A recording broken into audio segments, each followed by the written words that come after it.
জিজ্ঞেস করছে কপতি কপত কপতি দুজন বৃক্ষ ডালে বসে একে অপরকে বলছে, ওগো কপতি কপতি কপতি কপতি কপতি কপতি কপতি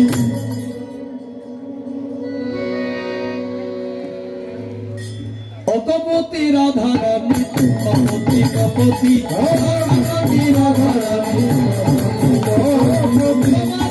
রাধারানী কপতি কপতি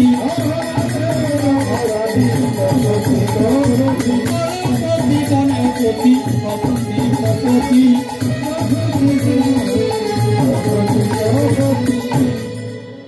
কপত কপতিকে বলছে তোর রাধারানীর কপতি। দেখা যায় বনেও তার পতি শ্রীকৃষ্ণ, আবার ঘরেও তার প্রতি পতি আয়ান ঘোষ। একজন সতী নারীর কপতি হয়। তখন কপতি বলছে, সেই তো সতী রে,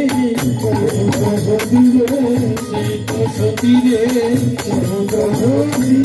সেই তো সতী রে, সতী নারীর দুই পতি, সতী নারীর দুই পতি, সতী নারীর দুই পতি, করার পতি জগৎপতি, সতী নারীর দুই পতি, করার পতি জগৎপতি, সতী নারীর দুই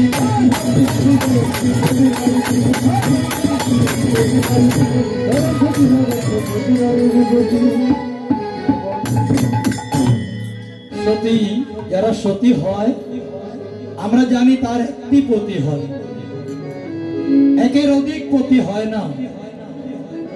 কিন্তু পুরাণে তার ব্যতিক্রম আমরা দেখতে পাই।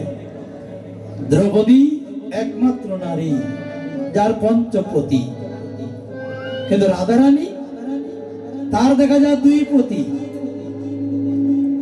কপত বলছে ঘরেও পতি বনেও পতি, বনে কৃষ্ণপতি আর ঘরে আয়ানপতি। এই রাধারানী কি রকম সতী? তখন কপতি সতী নারীর ব্যাখ্যা দিলেন, বলে সেই তো সতী, যে নারীর দুই পতি সেই তো সতী। কিরকম? ঘরের পতি জগৎপতি, কারণ পতিরও যিনি পতি তিনি জগৎপতি। শুধুমাত্র যে ঘরের পতি বা জাগতিক পতি যার আছে সে প্রকৃত সতী নহে। যদি কৃষ্ণপতি জগৎপতিকে পতিত্বে বরণ না করতে পারে, কারণ তিনি পতিরও পতি। জগতে শুধু নারী নেই, এমনিতে তাত্ত্বিক দৃষ্টিভঙ্গিতে জগতে শুধুই নারী, সবাই নারী আমরা, কিন্তু বাস্তব দৃষ্টিভঙ্গিতে যদি আমরা দেখি তাকাই তাহলে নারী এবং পুরুষ দুইটা জাতি দেখতে পাই। কিন্তু এই নারীরাও দেখা যায় একটা পতি, কিন্তু এই পতিরও যিনি পতি, এই পতি যে পতির ছায়া সেই পতির খবর নেই। এই পতির বিয়োগের সাথে সাথে সে হয়ে যায় বিধবা। তাই যে জগৎপতিকে পতিত্বে পূরণ করতে পেরেছে এবং নিজের প্রতি জগৎপতির মধ্যে অন্তর্লীন দেখতে পেরেছে, সেই হলো প্রকৃত সতী। শ্রীমতী রাধারানীর আপনার অনেক লীলা শাস্ত্রে আছে, সব লীলা হয়তো অনেকে শোনেননি। কলঙ্ক ভঞ্জন একটি লীলা আছে, রাধারানীর কলঙ্ক ভঞ্জন। বৃন্দাবনে অনেক সতী ছিলেন, জটিলা কুটিলা, তারাও চিত্রকুম্ভে জল আহরণ করে নিয়ে এসেছিলেন। তারা তাদের এক ফোঁটা জল কলসির মধ্যে ছিল না। একমাত্র শ্রীমতী রাধারানী যিনি সিদ্ধান্ত নিতে ভুল করেননি। মূলত রাধারানী তো শ্রীকৃষ্ণের স্বরূপ শক্তি, অন্তরঙ্গা শক্তি। সেই শক্তি আমাদের জগৎকে জানিয়ে দিলেন যে আমি যেভাবে কুলের কলস বাসিয়ে দিয়ে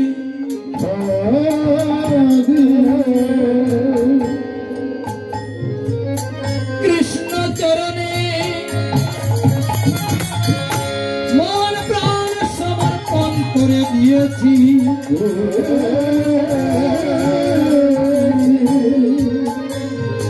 তোমরাও সেইভাবে পরম পতিতে প্রাণ গোবিন্দকে বরণ করে নাও।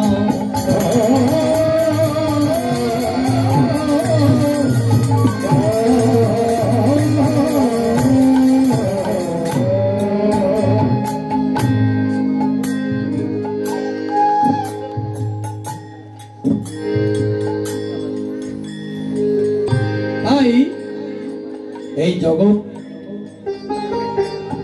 পতি যিনি, তাকে যদি পতিত্বে বরণ না করা যায়, তিনি শুধু নারীর পতি নহেন, তিনি পুরুষেরও পতি। ব্রহ্মস্তম্ভ পর্যন্ত অকীট ব্রহ্মা অনুপরমাণু কীট পতঙ্গ সকলের তিনি পতি।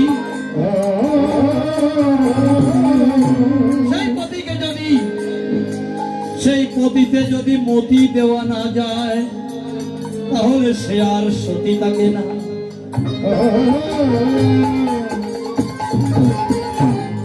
হয়তো গৌর সুন্দর আসলেন আমাদের সেই চেতনা জাগিয়ে দিতে। তাই তো পদকর্তা বলছেন, মহাপ্রভু শ্রী চৈতন্য রাধা কৃষ্ণ নহে অন্য। মহাপ্রভু শ্রী চৈতন্য রাধা কৃষ্ণ নহে অন্য। তিনি রাধা কৃষ্ণের যুগলীকৃত বিগ্রহ, সম্ভব বিপ্রলম্ব রসের মূর্তিমন্ত বিগ্রহ। এই গৌরের মধ্যে মিলনও আছে, আবার বিরহ আছে। সম্ভব বিপ্রলম্ব, সম্ভব মানে মিলন, আর বিপ্রলম্ব মানে বিরহ, বিচ্ছেদ। একই একাধারে সম্ভোগ এবং বিপ্রলম্বের মূর্তি গৌর সুন্দর। এই গৌর যে কি বস্তু? গৌরের কৃপা না হলে, গৌর ভক্তের কৃপা না হলে জানা যায় না, শোনা যায় না।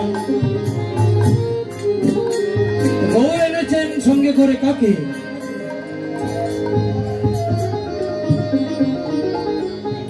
মহাপ্রভু গৌর সুন্দরের একটি অভিনব তত্ত্ব দিয়েছেন প্রভু জগৎবন্ধু সুন্দর। বলেছেন,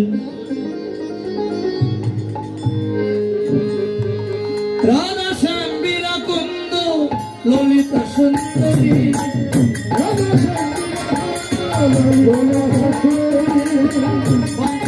মহাপ্রভু অসমিতি হরি, মহাপ্রভু অসমিতি হরি।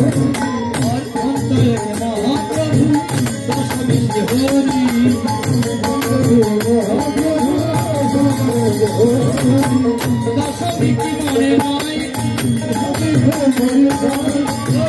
কি মনে নাই, বড় দুঃখে একরে দশমী কি মনে নাই।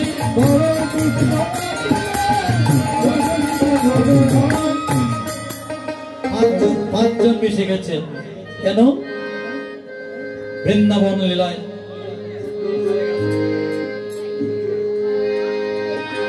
বৃন্দাবন লীলায় অনেক কষ্ট পেয়েছেন রাধারানী, শত বৎসরের বিরহ।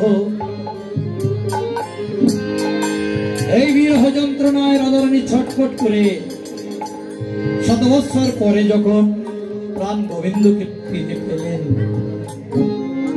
তখন এমন ভাবে আত্মসাৎ করলেন, আলিঙ্গনাবদ্ধ হয়ে।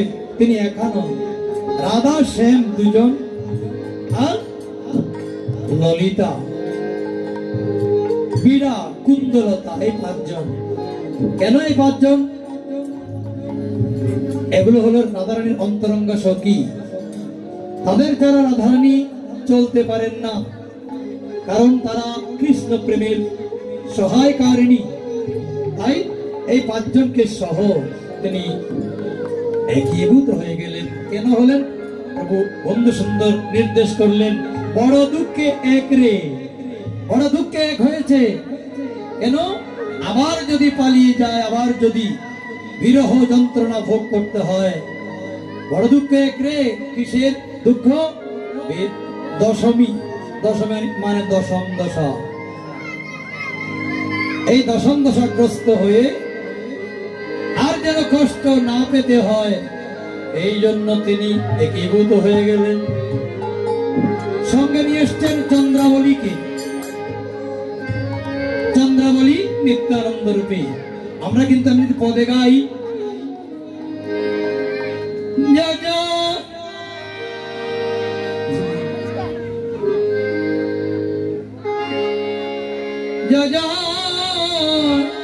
রোহিণী নন্দন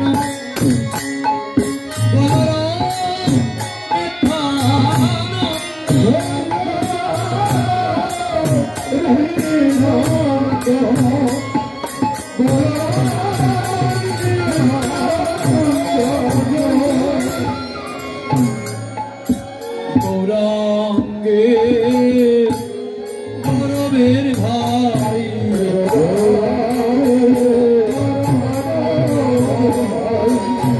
গৌরাঙ্গে গৌরবের ভাই,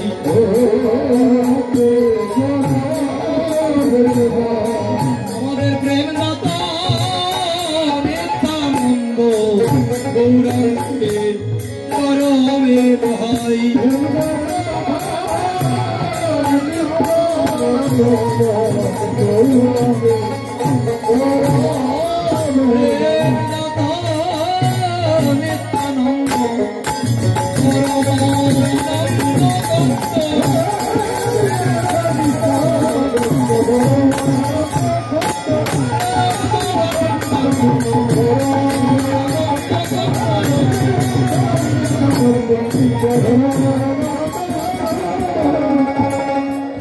গৌরাঙ্গের গৌরবের ভাই। গৌরবের মানে গর্বের। আমরা তো ভাইকে নিয়ে গর্ব করতে পারি না, আমাদের ভাইগুলো গর্বের হয় না। কারণ কি? ওই যে বললাম, স্বার্থপরতা। গৌরাঙ্গের গৌরবের ভাই গৌর হলেন পতিত পাবন অবতার, তার লীলার সহায় হলেন নিত্যানন্দ। বরং গৌরের চাইতে তার দয়ার মহিমা, তার করুণার মহিমা অধিক। সেই নিত্যানন্দ উচ্চারণ করেছেন, মেরেছিস কলসির কানা, বলাকে প্রেম দেব না, মেরেছিস বেশ করেছিস, ওই রে বুকে মাধাই ভাই।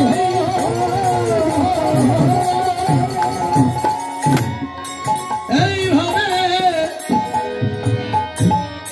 কলসির কাদার বাড়িকে মস্তক ভাটিয়ে ধর ধর রক্ত জড়িয়ে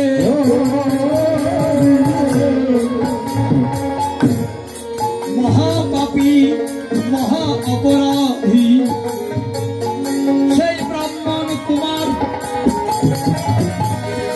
আর জগন্নাথ আর মাধব দাসকে, যাদের ডাক নাম হলো জগাই মাদাই,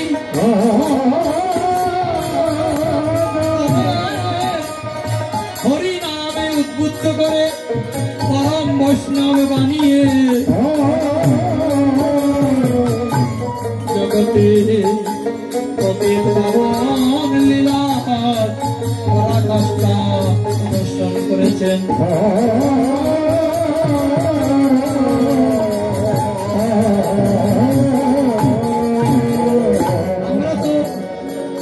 আমরা অনেক কিছু দাবি করি, আমি খুব দয়াল দাবি করি, কিন্তু প্রমাণ দিতে পারি না। আমার দয়ার প্রমাণ দিতে হবে। এই যে প্রেমের ঠাকুর নিত্যানন্দ, তিনি প্রমাণ দিলেন।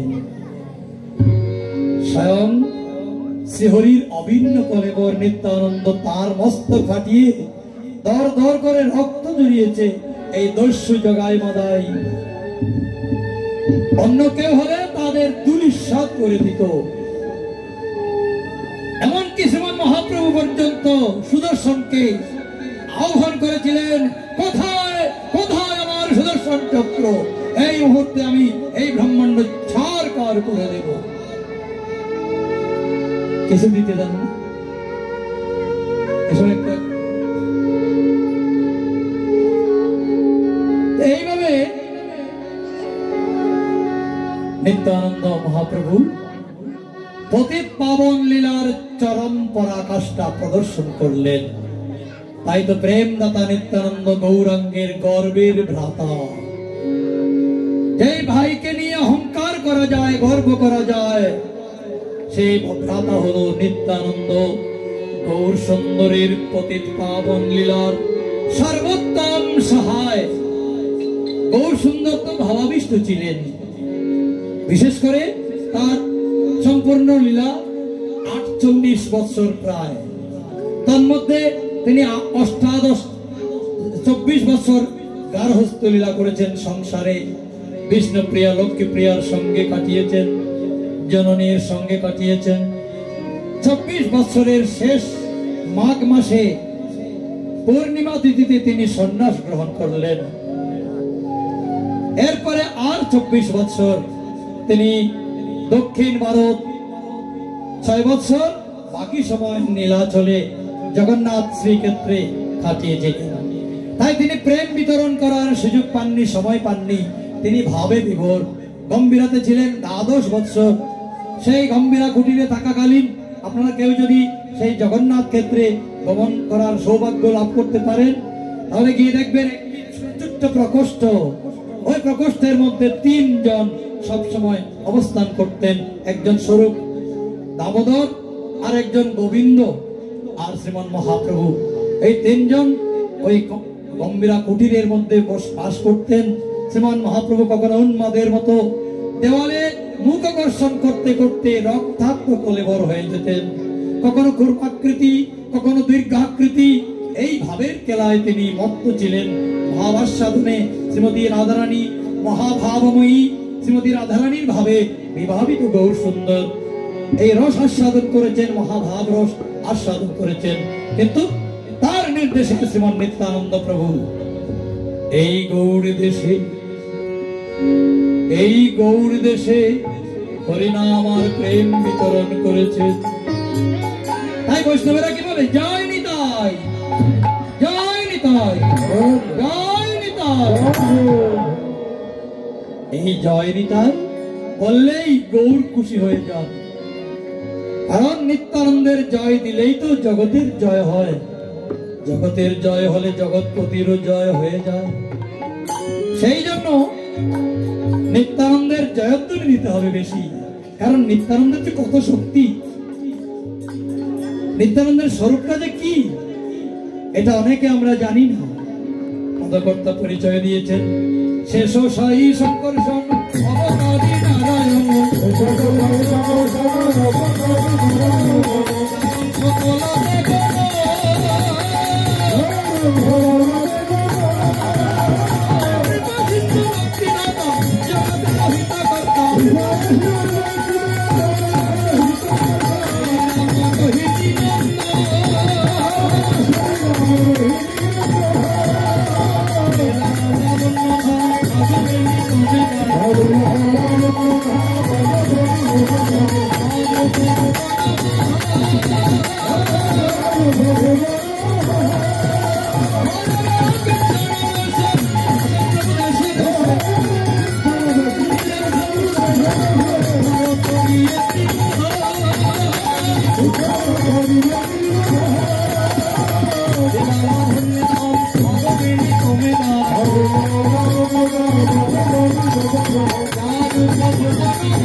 ভজনে কত লাভ দেখেন।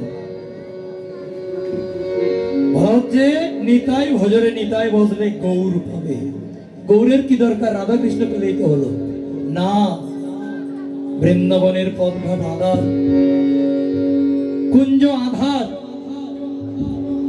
দিনের আলোতেও কুঞ্জের পদঘাট ভালো মতো দেখা যায় না, কারণ ওখানে অনেক গাছ গাছালি, যেমন আবৃত অনেক প্রকোষ্ঠ, অনেক জায়গা, সূর্যের কিরণ পতিত হয় না অনেক ক্ষেত্রে। এবং ওই বৃন্দাবনের আধার বনের মধ্যে আরেক আধার বর্ণের দেবতা, তিনি হলেন শ্রীকৃষ্ণ। শ্রীকৃষ্ণের বর্ণটি কিরকম? বেনঙ্কনন্তমরবিন্দ দলায়তাক্ষং বর্হাবতং সমসিতং ভূত সুন্দরাঙ্গং কন্দর্প কোটি কমনীয় বিশেষ শোভং গোবিন্দং আদি পুরুষং তমহং ভজামি। গোবিন্দং আদি পুরুষং তমহং ভজামি। গোবিন্দং আদি পুরুষং তমহং ভজামি। বেনঙ্কনন্তমরবিন্দ দলায়তাক্ষং, যিনি বংশীবাদনে অত্যন্ত পটু, যার আখিদ্বয় পদ্মের পাপড়ির মতো লাল, এবং বেনঙ্কনন্তমরবিন্দ দলায়তাক্ষং বর্হাবতং সমসিতং ভূত সুন্দরাঙ্গং। শীত অম্বুদ, অম্বুদ মানে মেঘ, শীত মানে সাদা। যে কালো মেঘগুলো, বেশি কালো যে মেঘগুলো, ওই মেঘ যদি আকাশে উদিত হয় বুঝবেন বৃষ্টি হবে না। ওই মেঘগুলো নয় সাদা নয় কালো, এইরকম একটা বর্ণ ধারণ করে যখন, তখন ওই মেঘ থেকেই বৃষ্টি হয়। তো বর্ষার জল ভরা মেঘের মতো, জল ভরা মেঘের যে বর্ণটি, সেই বর্ণ হলো ভগবান শ্রীকৃষ্ণের। সুন্দরাঙ্গম কন্দর্প কোটি কমনীয় বিশেষ শোভম। কন্দর্প কোটি কমনীয়, কোটি কন্দর্প, কন্দর্প মানে কামদেব। এই পৃথিবীতে অনন্ত ব্রহ্মাণ্ডে শ্রীকৃষ্ণ ছাড়া, শ্রীকৃষ্ণের পরে যিনি সর্বশ্রেষ্ঠ সুন্দর, তিনি হলেন মদন, কামদেব। কাম এবং রতি, শ্রেষ্ঠ সুন্দরী রতি, আর সর্বশ্রেষ্ঠ সুন্দর হলো কাম।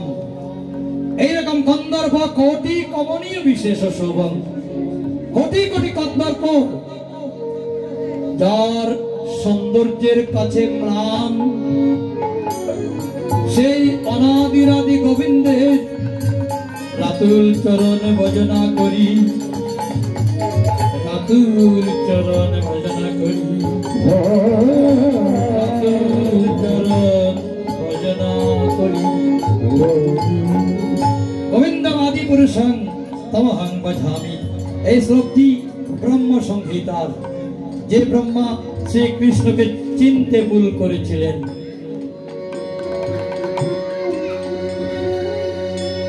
কেন? তিনি উচ্ছিষ্ট ভক্ষণ করছিলেন তার সখাগণের।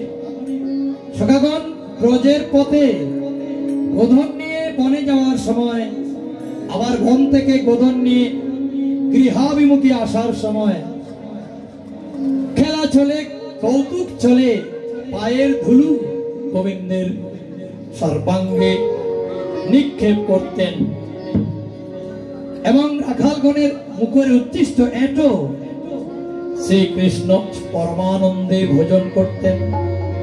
ব্রহ্মা হয়ে গেল বিভ্রান্ত। তাই তার গোধন এবং সখাগণকে চুরি করে ব্রহ্মলোকে লুকিয়ে রাখলেন। 1 বছর এই লীলা চলেছে। ভগবান শ্রীকৃষ্ণ বুঝতে পারলেন ব্রহ্মা তার সাথে চাতুরি করছেন। এই কারণে আবার শ্রীকৃষ্ণ নিজের শ্রী অঙ্গ থেকে সমস্ত ধেনুবাজুর সখাগণ সকলকে সৃষ্টি করলেন। 1 বছর এভাবে লীলা চলেছে। 1 বছর পরে ব্রহ্মার এক মুহূর্ত পরে সে দেখে এখানে সেই ব্রজবালক, সেই গোধন, ধেনুবাজুর সবকিছুই আছে। তিনি একবার ব্রহ্মলোকে, একবার এই ভূলোকে বৃন্দাবনে গতাগতি করে দেখলেন। ওখানে ব্রহ্ম লোকেও আছে, এখানে বৃন্দাবনেও আছে। শেষ পর্যন্ত তার ভুল যখন ভাঙল, ব্রহ্মার স্তব শ্রীমদ্ ভাগবতী বিশাল একটি অধ্যায়, তার ভুল স্বীকার করলেন। শুধু তাই নয়, তিনি নিজের হস্তের লেখনী ধারণ করে শ্রীকৃষ্ণ মহিমা, শ্রীকৃষ্ণ তত্ত্ব বর্ণনা করলেন। শ্রীমন মহাপ্রভু যখন দক্ষিণ ভারতে গমন করেছিলেন, এই ব্রহ্ম সংহিতার একটি অধ্যায় মাত্র পেয়েছিলেন। এটি বর্তমান ব্রহ্ম সংহিতা। ওটি তিনি ভক্তদের দিয়ে লিখিয়ে এই বাংলায় গৌড় দেশে এনেছিলেন। এই হলো ব্রহ্ম সংহিতা। স্বয়ং ব্রহ্মার ভুল ভেঙেছিল, তিনি বুঝতে পারলেন এই হলো অনাদিরাদি গোবিন্দ। প্রথম শ্লোকে তিনি বললেন, ঈশ্বর পরম কৃষ্ণ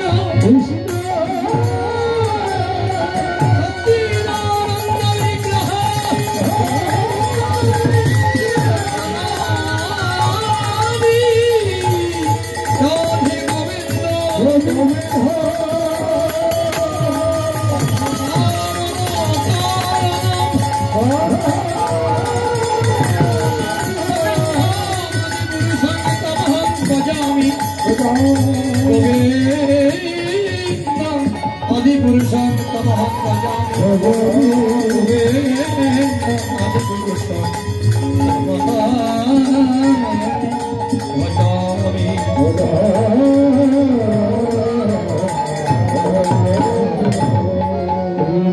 সেই অপরাধে ব্রহ্মা ব্রহ্মলোক থেকে পতন হয়ে ব্রহ্ম হরিদাস রূপে জগতে গৌর লীলার সহচর হলেন। এই হলো সেই নিত্যানন্দ প্রভু। নিত্যানন্দ প্রভুকে যদি ভোজন করা হয়, নিতাই বললে গৌর মিলে, বলতে চেয়েছিলাম বৃন্দাবনের সেই অন্ধকার ভেদ করতে হলে গৌর চন্দ্রিকা, চন্দ্রিকা মানে জ্যোৎস্না, গৌর চন্দ্রিকা প্রয়োজন, আলোক প্রয়োজন, গৌরের আলো প্রয়োজন। সেই আলোক পেলে গৌরের কৃপা হলে ব্রজে যাওয়া যায়। আর ব্রজে কি করতে যাব? ব্রজে যাওয়ার দরকার কি? একটি কারণ আছে, একটি দরকার আছে। কি? ব্রজে গেলে যুগল পাবে। যুগল পেলে কি হবে? যুগলকে আস্বাদন করতে হলে তো প্রেম দরকার। যুগলকে সেবা করা যাবে না যদি আপনার দেহ চিন্ময় না হয়। সেবার যোগ্যতা লাভ করতে হয়, না হয় সেবা করা যায় না। কুঞ্জে যুগল সেবা পাবে, সেবা পেলেও সেবা করা যাবে না যদি সেবার যোগ্য দেহ না হয়। তাই বলা হচ্ছে সেবা যোগ্য দেহ পাবে। এক নিত্যানন্দের ভজনে এতগুলো লাভ। তাই ঠাকুর মহাশয় আমাদের বাংলাদেশেরই সন্তান, রাজশাহীর চিতুরি নামক স্থানে কৃষ্ণচন্দ্র দত্ত মহোদয়, রাজা কৃষ্ণচন্দ্র, তারই একমাত্র পুত্র নরোত্তম দাস ঠাকুর মহাশয়, তিনি নিত্যানন্দ তত্ত্ব লিখতে গিয়ে বললেন, নিতাই পদ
राधा कृष्ण पाइते नाई राधा कृष्ण बोले पागल হয়ে গেলে হবে পাওয়ার মতো পেতে হবে ভগবানকে শিশুপালও পেয়েছিল কংস পেয়েছিল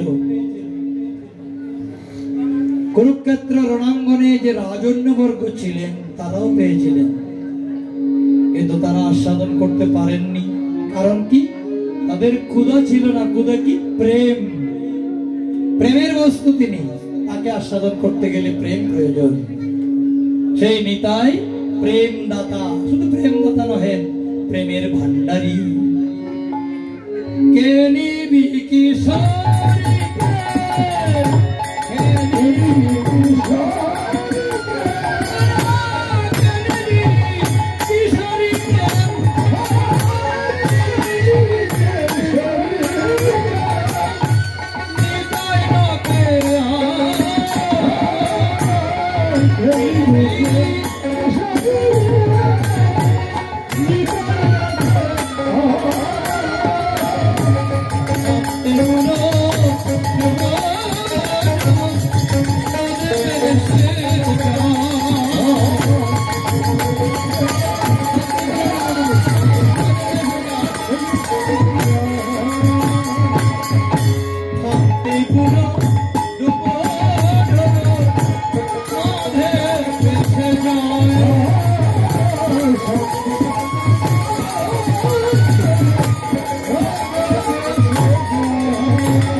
प्रभु जगन्नाथ सुंदर नित्यानंद तत्त्वेर ऊपर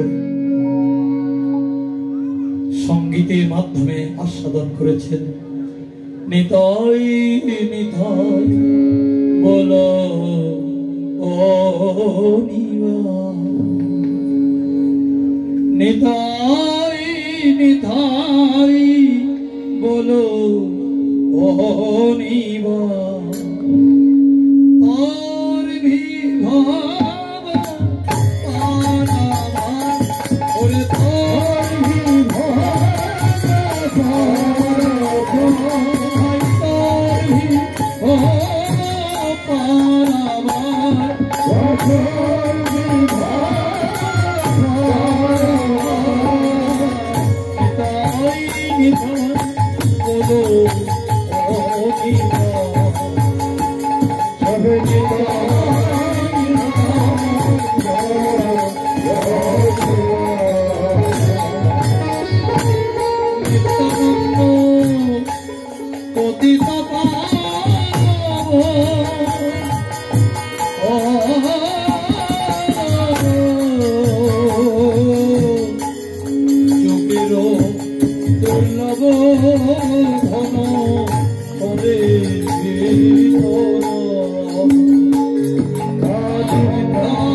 পদগুলো কিন্তু অনেক কঠিন তাল, কঠিন সুর।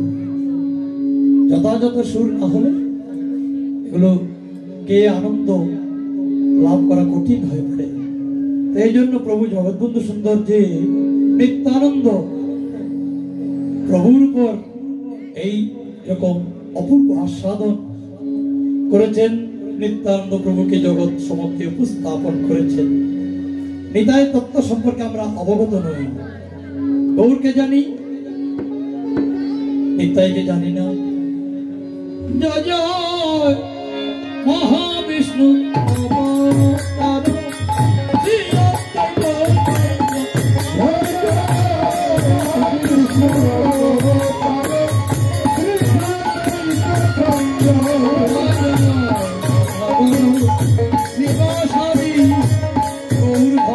Thank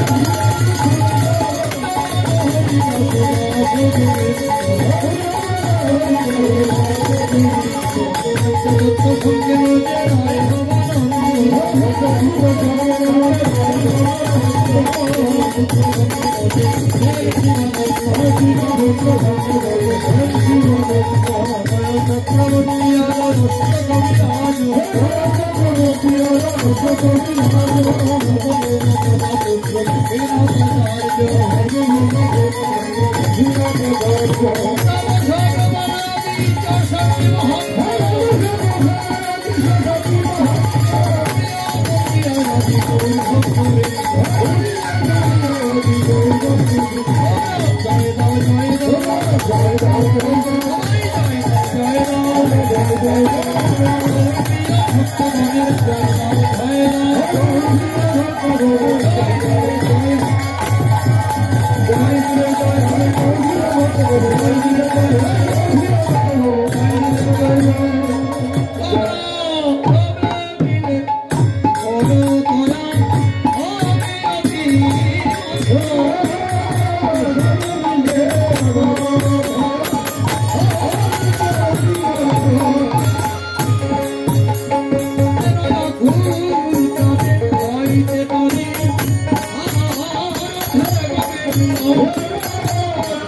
নিত্যানন্দের বড় প্রয়োজন, কারণ এখন কোনো আনন্দই নেই। সমগ্র জগৎ এখন হাহাকার করছে, মানুষের দুঃখ দৈন্য যন্ত্রণা ভাবদাহ লেগেই আছে। তাই নিত্যানন্দের এই জগতে বড় প্রয়োজন। নিত্যানন্দকে, যার নিত্যকালের জন্য আনন্দ অটুট আছে। নিত্যানন্দ না হলে প্রেমের ভান্ডারী হওয়া যায় না। যার মনেই আনন্দ নেই সে প্রেম দিবে কি? তার নিজের মনেই তো প্রেম নেই। প্রেম মানে কি জানেন?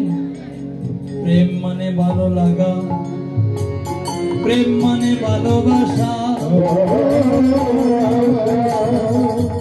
তাই তো নিত্যানন্দ ডেকে ডেকে জগৎকে বলছে, আগে করো ভালোবাসা,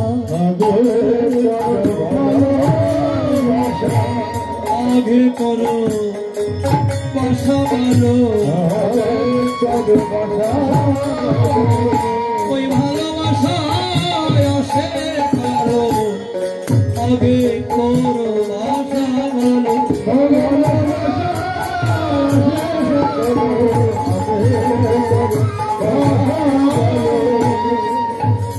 ওই ভালোবাসা আসে কালো, আগে কোনো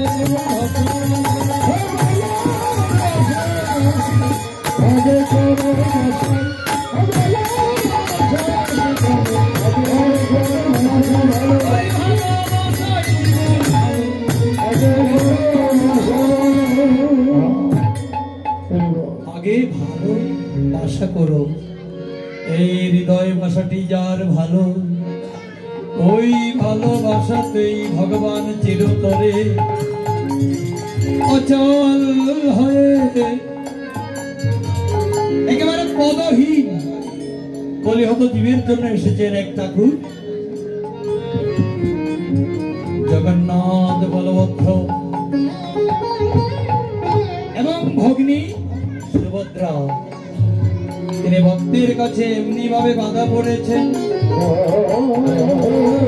কোনদিন এই জগৎ ছেড়ে আর প্রিয় ভক্তদের ছেড়ে চলে যেতে পারবেন না।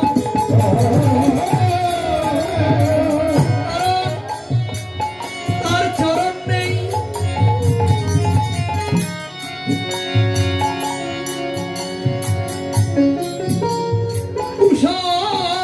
সতী মহারাজ বান কন্যা উষা স্বপ্নে দেখেছিলেন অনিরুদ্ধকে। স্বপ্নেই আবার চলে গেছে, স্বপ্নভঙ্গ হয়ে গেছে। এদিকে উষা সতী উন্মাদিনী পাগল পারা দিশাহারা আত্মহারা, অন্য জন নিদ্রা তন্দ্রা বসন বেসন পরিহার করে গৃহ কোণে আলু ঢালু বেশে শয়ন করে আছে। সখীগণ জিজ্ঞেস করছে, কি তোর কি হয়েছে? আমি এক সুন্দর পুরুষ স্বপ্নে দেখেছি, কিন্তু এত সুখের স্বপ্ন বেশিক্ষণ স্থায়ী হয় নাই। সেই সুপুরুষ, যে পুরুষ আমার মনোরাজ্য দখল করে ফেলেছে, হৃদয়ের আসনে প্রবেশন করে আমার হৃদয় রাজ্য আত্মসাৎ করে নিয়েছে। তাকে যদি না পাই তাহলে আমি জীবন রাখবো না। সখী চিত্রলেখা, এই উষাদ্বীর এক সখী ছিল চিত্রলেখা। চিত্রলেখা বলছে, সই তুই চিন্তা করিস না, আমি আঁকতে জানি, অঙ্কন করতে জানি। আমি ত্রিভুবনের যত দেবতা আছে, যজ্ঞ আছে, রক্ষ আছে, কিন্নর আছে, মানুষ আছে, সকলের চিত্র অঙ্কন করে দেখাবো। তুই তোর প্রিয়তম কোন চিত্রটা স্বপ্নে দেখেছিলিস আমাকে বলবি, আমি যে কোনো উপায়ে নিয়ে আসবো। এইভাবে বললেন। প্রথমে তিনি স্বর্গের দেবতাদের একে একে চিত্র অঙ্কন করেছেন। উষা সতী বলছেন, এরা কেউ নয়। তখন এই জম্বুদ্বীপে যারা যারা বিশেষ বিশেষ মহান মহান ব্যক্তি আছেন, তাদের চিত্র অঙ্কন করলেন। উষা সতী বললেন, এদের কেউ আমার স্বপ্নের সেই পুরুষ নয়। শেষ পর্যন্ত শ্রীকৃষ্ণের ছবি আঁকলেন। বললেন, তার মতোই চেহারা, কিন্তু তার একটু বয়স বেশি দেখা যাচ্ছে। আমি যে পুরুষকে দেখেছি সে পুরুষের মতোই চেহারা, কিন্তু ওইটির বয়স আর একটু কম। তারপরে অনিরুদ্ধের ছবি আঁকলেন। মস্তক অঙ্কন করে, মুখমণ্ডল অঙ্কন করে, হস্তদ্বয় অঙ্কন করে, যুগল পয়োধর অঙ্কন করে, কোমর পর্যন্ত যখন অঙ্কন করলেন, তখন উষা সতী তার হাত ধরে ফেললেন। সখীরে আর আঁকিস নে, কারণ একবার স্বপ্নে সে চলে গিয়ে আমি যে বিরহের দাবদাহে দগ্ধ হচ্ছি, এই তাকে চিত্ররূপে দর্শন করে সেই জ্বালা নিবারণ করতে পেরেছি কিঞ্চিত হলেও।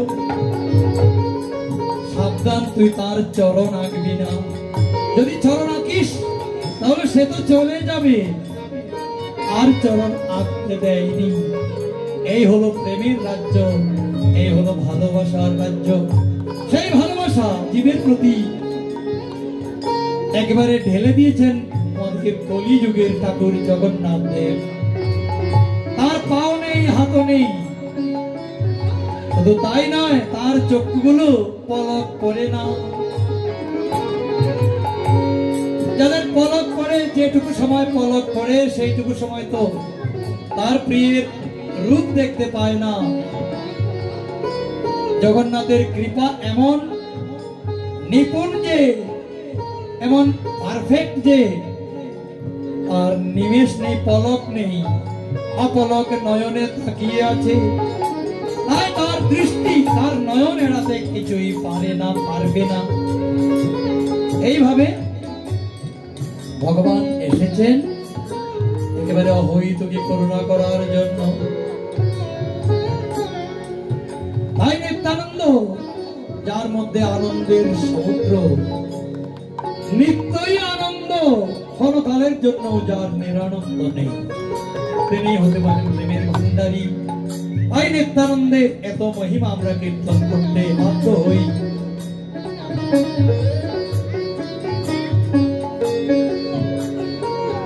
অনর্থ কলির নাহি কৃষ্ণ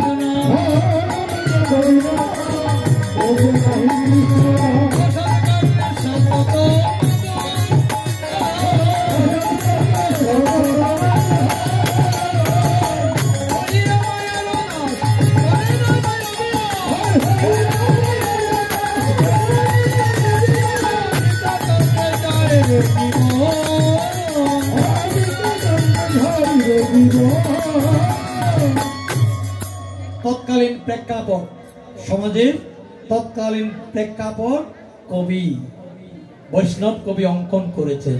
বলছেন কি? হইয়া মায়ার দাস করে নানান অভিলাষ। অভিলাষ মানে বাসনা, অভিলাষ মানে ইচ্ছা। কত প্রকারের যে আশা আকাঙ্ক্ষা আমাদের একটির পর একটি সমুদ্রের উর্মিমালার মতো, ঢেউয়ের মতো একটার পর একটা আসছে, আশা বন্ধ হচ্ছে না। সেই মতো আমাদের তৎকালীন অবস্থা আরো খারাপ হয়েছিল যখন শ্রীমান মহাপ্রভু গৌর সুন্দর গৌড় দেশে শ্রীরাম নবদ্বীপে উদিত হয়েছিলেন। সেই কালের চিত্র বর্ণনা করে বলছেন, হইয়া মায়ার দাস করে নানান অভিলাষ, বৃথা কাজে যায় রে জীবন। বৃথা কাজেই সব সময় কালক্ষেপণ করছে, আসল কাজের কোনো খবর নেই। আসল কাজ কোনটি? আসল কাজ কৃষ্ণ ভজন, গৌর ভজন, বন্ধু ভজন। ভজন যারা করে না তাদের জীবন ব্যর্থ। তো এইভাবে তৎকালীন প্রেক্ষাপট অঙ্কন করেছেন। তাহলে আমরা একেবারে নিরাশ হওয়ার কথা। যে চিত্র কবি অঙ্কন করলেন, দেখা যাচ্ছে আমাদের কোন উন্নতির সম্ভাবনা নেই। একেবারেই কি ধর্ম ভুলে গেল? জীব একেবারেই কি ধর্ম ভুলে গেল? না, একেবারে ভুলেনি, একেবারে ভুলেনি। কিন্তু যেটুকু করছে সেটুকু ধর্ম নয়। পশুর আচার পায়, ভক্তিগন্ধ নাহি পায়।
Jone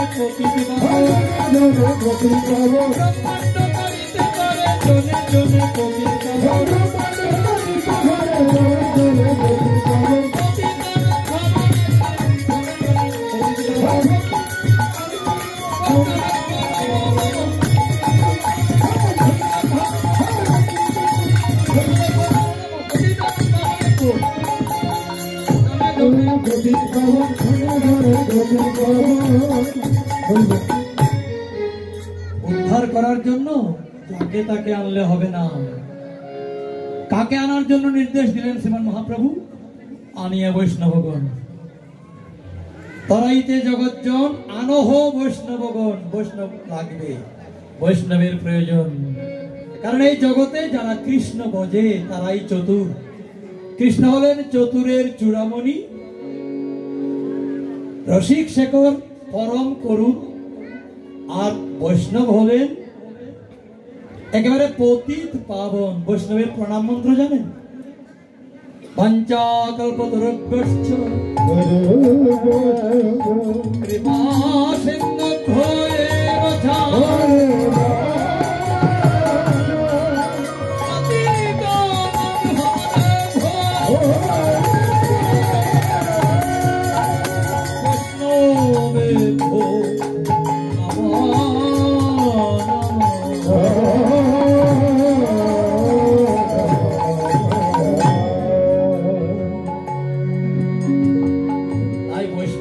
আনন্দরতি। বৈষ্ণব থেকে যার আনন্দ জাগে না, বৈষ্ণবের সর্বাঙ্গ হরি মন্দির দ্বারা ভূষিত। আপনারা তো স্বর্ণের অলঙ্কার, হীরামণি মুক্তা মাণিক্যাদির অলঙ্কার অঙ্গে পরিধান করেন। বৈষ্ণবগণ কি পরিধান করে? বৈষ্ণবদের অলঙ্কার হলো ভক্তা অলঙ্কার। ভক্তের অলঙ্কার কি? তেমন মূল্যবান জিনিস না। জগতে আমরা যে প্রাত্যহিক জীবনে খাদ্য খাই, এই খাদ্যের মধ্যে একটি জিনিস বিনিময় মূল্য একেবারে কম, কিন্তু ব্যবহারিক মূল্য সব বস্তুর চাইতে বেশি। সেই বস্তুটি কি? লবণ। লবণ লবণ ছাড়া কোনো ব্যঞ্জন খাওয়ার যোগ্য হয় না, হতে পারে। তাহলে বেশি দিলেও বিপদ, আবার একেবারে না দিলেও বিপদ। না দিলেও খাওয়া যায় না, বেশি দিলেও খাওয়া যায় না। একেবারে না দিলেও বরং কাঁচা লবণ দিয়ে খাওয়া যায়, কিন্তু বেশি দেওয়া যায় না। এই কম দামের জিনিসটি যদি না দেওয়া হয়, অনেক অনেক দামি জিনিসগুলো নষ্ট হয়ে যায়। তাহলে এগুলো খাওয়ার যোগ্য হয়েছে নাকি? লবণের আন্দাজটা পর্যন্ত নেই। তোকে কে বলেছে রান্না করতে? বলে না তো।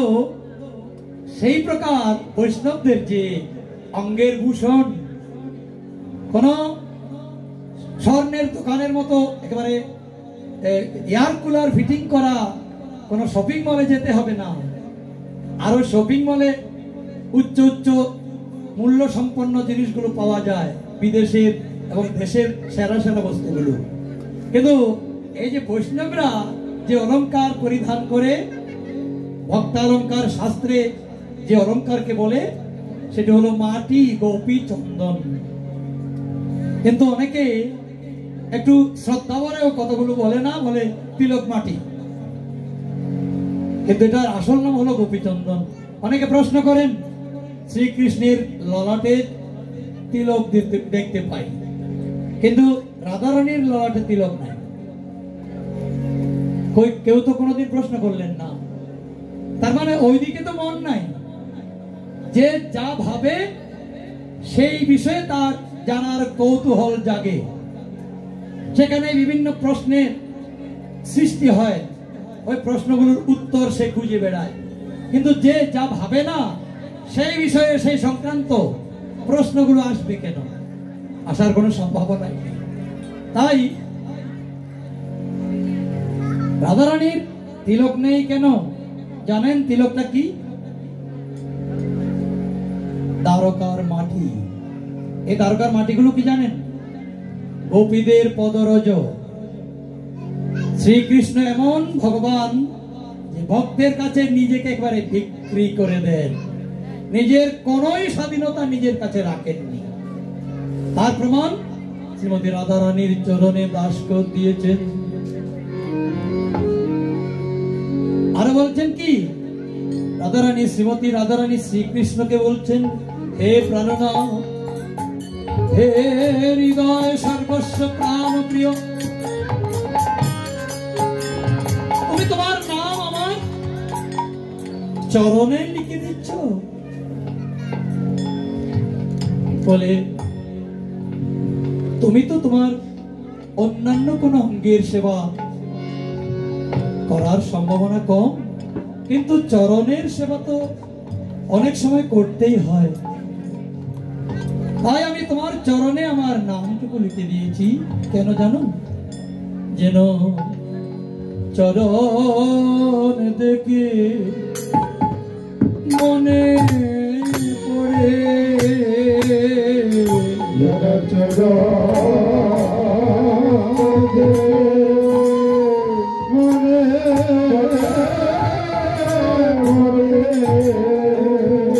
চরণের সেবা তো মাঝে মধ্যে করতেই হতে পারে। এই চরণের যখন তুমি যত্ন করবে, তখন আমার এই নাম তুমি দেখতে পাবে। যেন চরণ দেখে তোমার মনে পড়ে,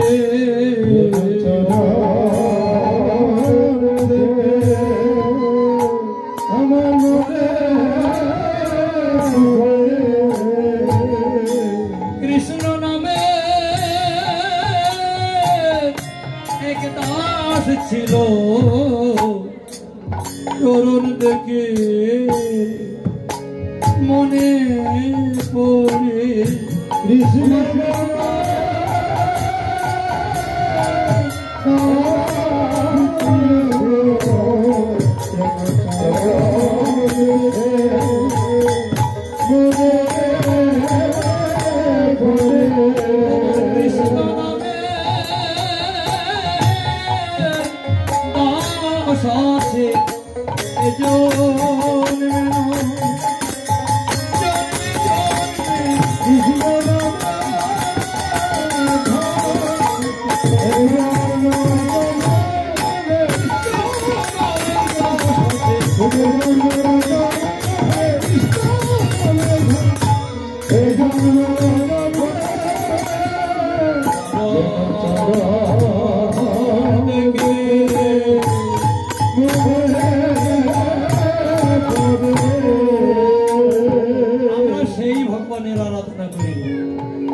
ভগবান ভক্তের চরণে একেবারে নিজের নাম লিখে দেন। কারণ শাস্ত্রে আছে, নাম হতে ভগবান হতে তার নাম বড়, নামের চাইতে ভক্ত বড়,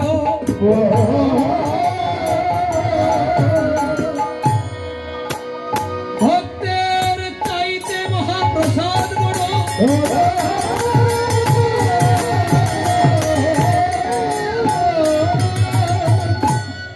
মহাপ্রসাদের চাইতে আর বড় কিছু নাই।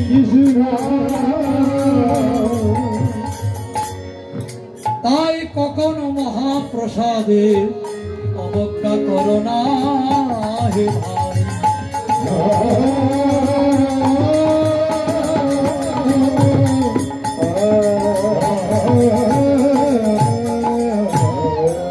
মহাপ্রসাদের বিচার করা যায় না, প্রাপ্তি মাত্রেন ভক্ষতে, হাতে আসার সাথে সাথেই ভক্ষণ করতে হবে।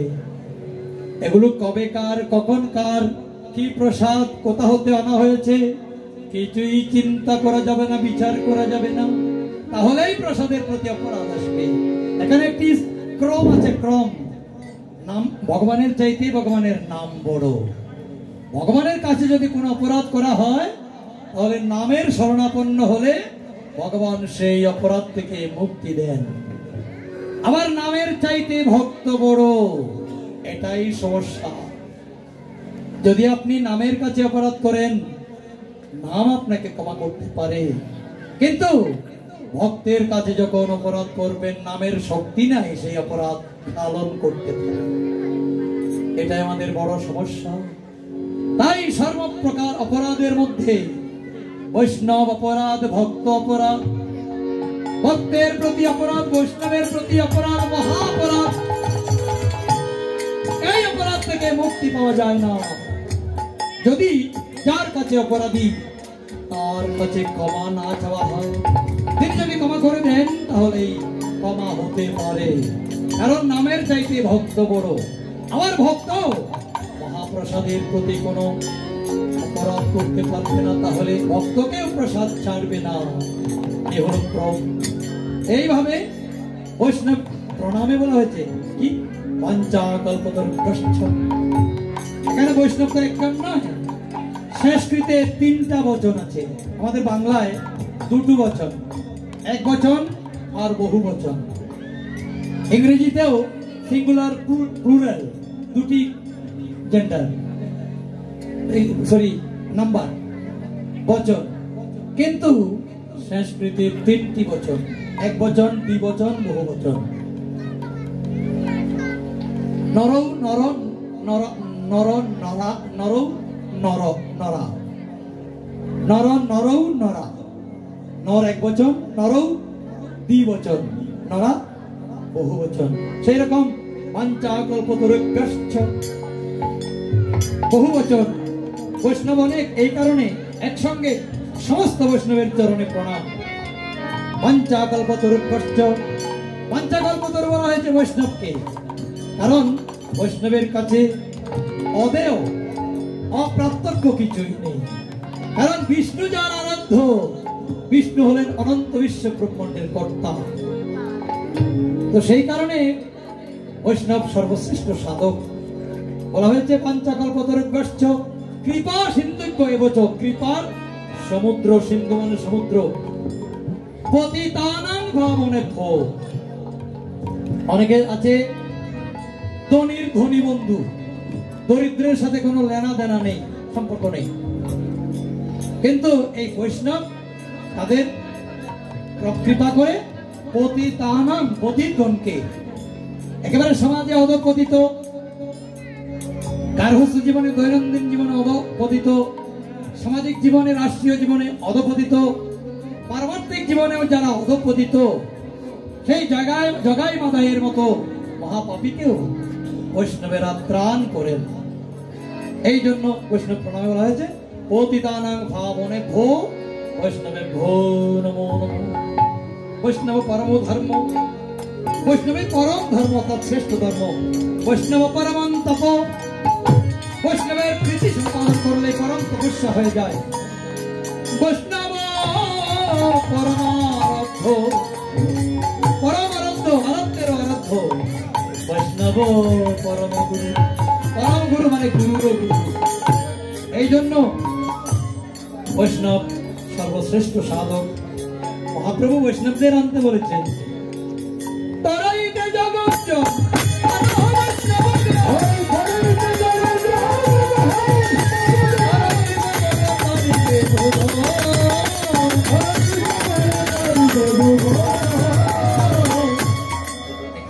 কথা আলোচনা সূচনা করেই সমাধান করা হয়নি। সেটা হলো শ্রীমতীর ললাটে তিলক নাই কেন?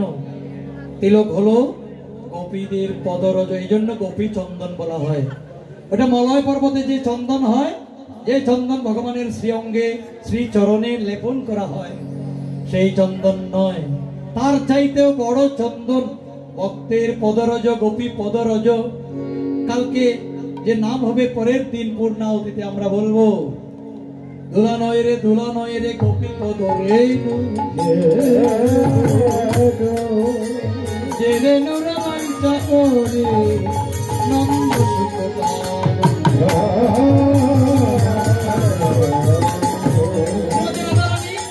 এবং অনন্ত কোটি গোপীগণ তাদের চরণ রেণু দ্বারা নির্মিত সেই তিলক গোবিন্দের ললাটে। কিন্তু রাধারানী কি করে তিলক করবেন? এটা তো রাধারানীরই চরণের ধুলি, নিজের চরণের ধুলি কি কেউ মাথায় দেয়? এই জন্য রাধারানীর তিলক নেই। এই হলো তত্ত্ব। তো এই বৈষ্ণব এনে হরিনাম সংকীর্তন যজ্ঞ উদযাপন করতে হবে।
নিমন্ত্রণ যদি ঠিক না হয় তাহলে নিমন্ত্রণ গ্রহীতা নিমন্ত্রণ খেতে আসে না, উপভোগ করতে আসে না।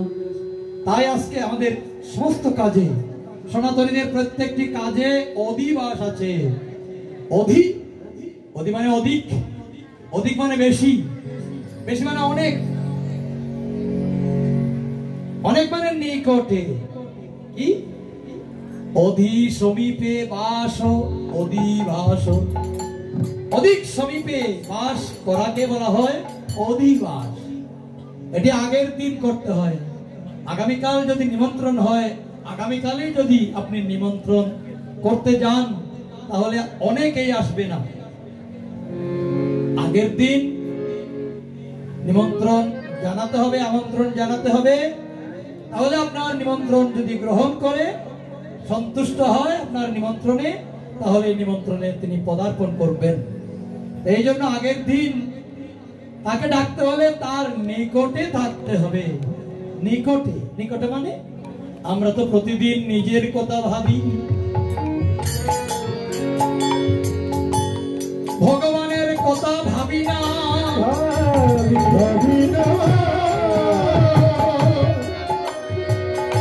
আমরা নিজের কথা ভেবে ভেবে পাগল হয়ে যাই। তাই তো শ্রীমান মহাপ্রভু গৌর সুন্দর কলি হত জীবিতে সম্বোধন করে বলছেন, হেজি এইভাবে যদি বিষয় বাসনায় ডুবে থাকো, তোমার প্রাণ প্রিয়তম প্রভুকে ভুলে গিয়ে তুমি সমান ভবনে যমরাজের আতিথ্য গ্রহণ করার সম্ভাবনা। তাই মাঝে মধ্যে হলেও, বৎসরান্তে একবার হলেও একটু বৈষয়িক চিন্তা, পরিবার পরিজনের চিন্তা, কর্তব্যের চিন্তা, দায়িত্বের চিন্তা মন থেকে পরিহার করে অবিশ্বান্ন গ্রহণ করে সারাদিন রাত তার ভাবনায় ভাবিত হয়ে তার অভিষেকের মাধ্যমে তাকে স্বাগত জানাতে হবে। ওই দিন আর কোনো ভাবনা ভাবা যাবে না। এটাকে বলা হয় অধিভাব। আজকে তার কাছে থাকবো, তার কাছে তো আমরা থাকতে পারি না, তিনি কোথায় আছেন তো জানি না। তাহলে কি করব? তাকে কাছে রাখবো। আরে তিনি কোথায় আছে এটাও জানছি না, এটাই জানছি না, তাকে কাছে রাখবো কি করে? আমাদের জীবের একমাত্র ভরসা হরি নামে, হরি নামে, হরি নামে, হরি নামে, হরি নামে, হরি নামে, হরি নামে, হরি নামে, এই মধ্য ধরা ধামে হরি নামে, হরি নামে, এই মধ্য ধরা ধামে হরি নামে, হরি নামে। কৃষ্ণ কথায় কৃষ্ণ আছে, কৃষ্ণ কথায়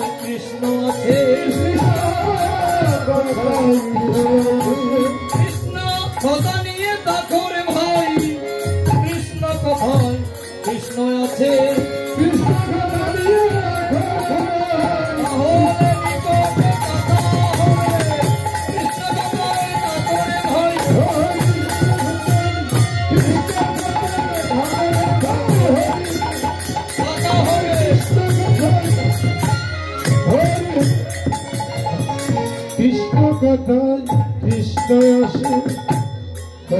ভগবান আপনি কি দিচ্ছেন না দিচ্ছেন এটার দিকে তার দৃষ্টিপাত মোটেই নেই। কারণ কি? মূর্খ বদতি বিষ্ণায়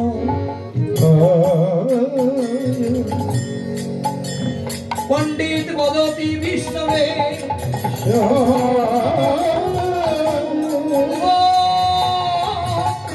সমান ফল ভাবগ্রাহী জনার্দন।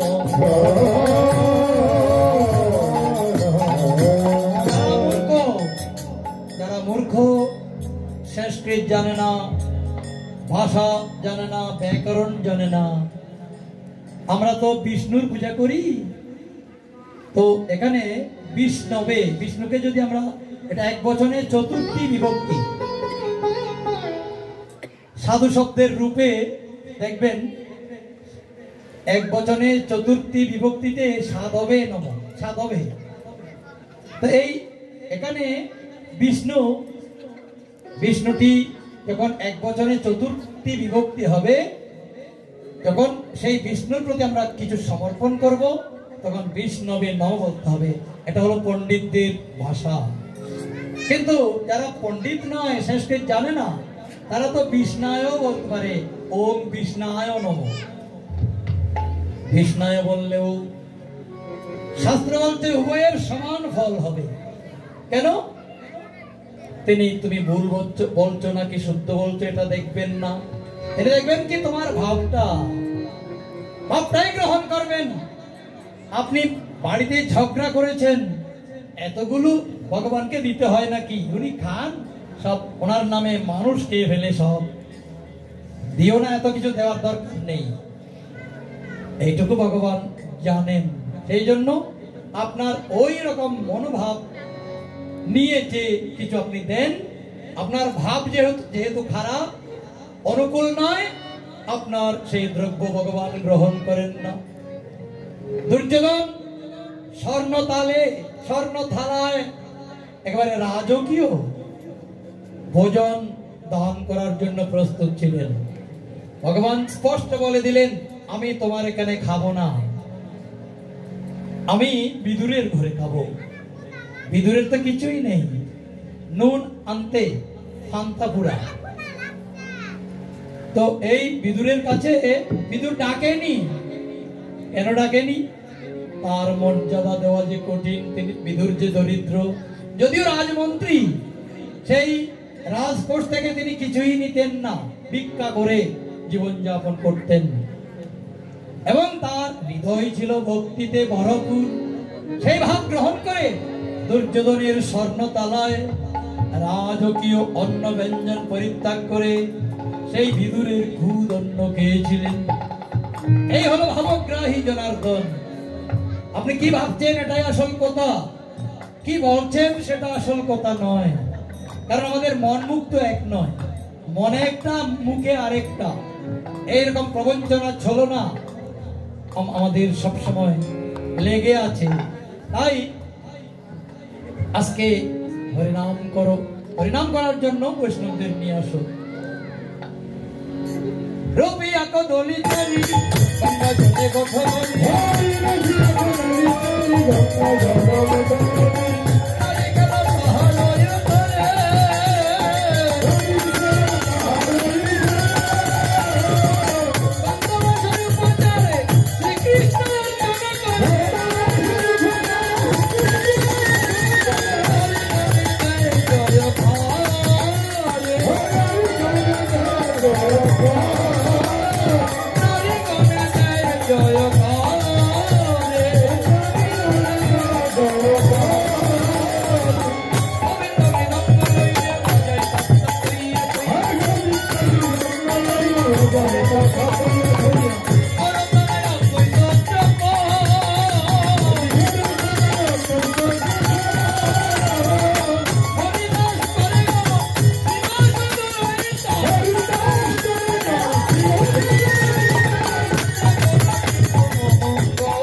এসেছেন কে জানে?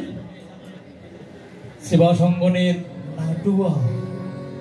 জগতে তার খ্যাতি হয়ে গেছে नाटुआ, नाचने वाला। शुद्ध नाचने वाला नहीं, नाचाने वाला भी है।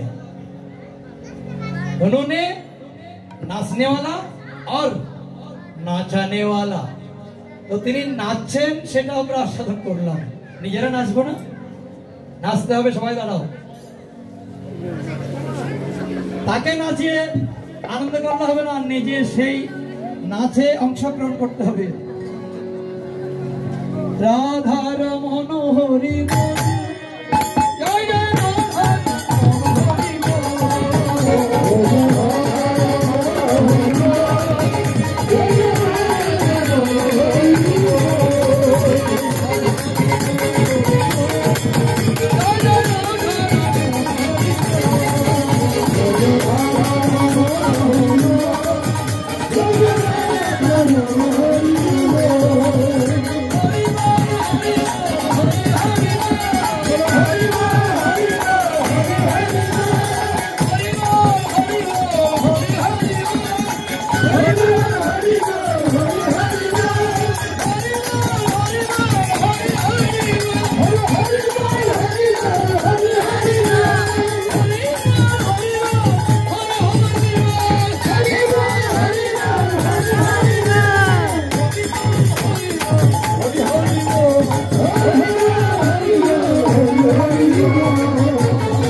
Hare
Krishna কৃষ্ণ হরে কৃষ্ণ কৃষ্ণ কৃষ্ণ হরে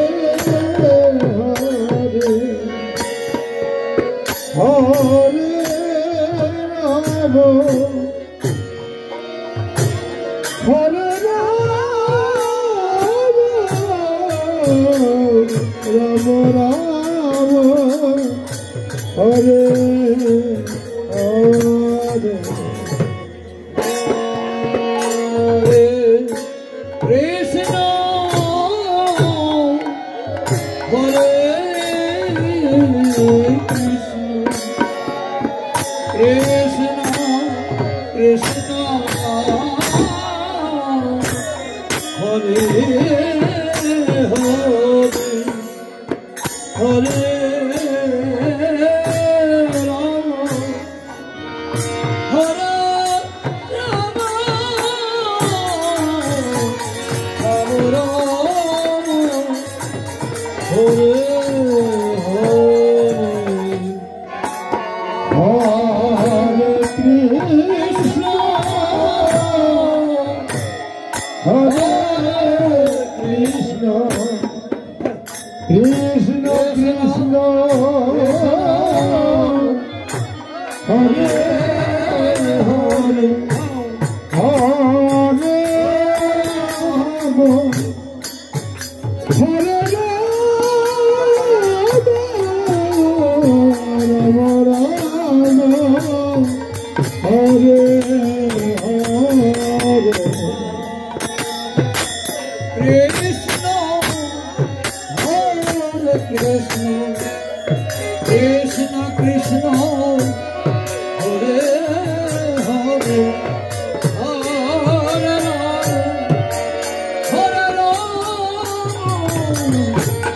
রাম রাম হরে হরে হরে কৃষ্ণ হরে কৃষ্ণ কৃষ্ণ কৃষ্ণ হরে হরে হরে রাম হরে রাম রাম রাম হরে হরে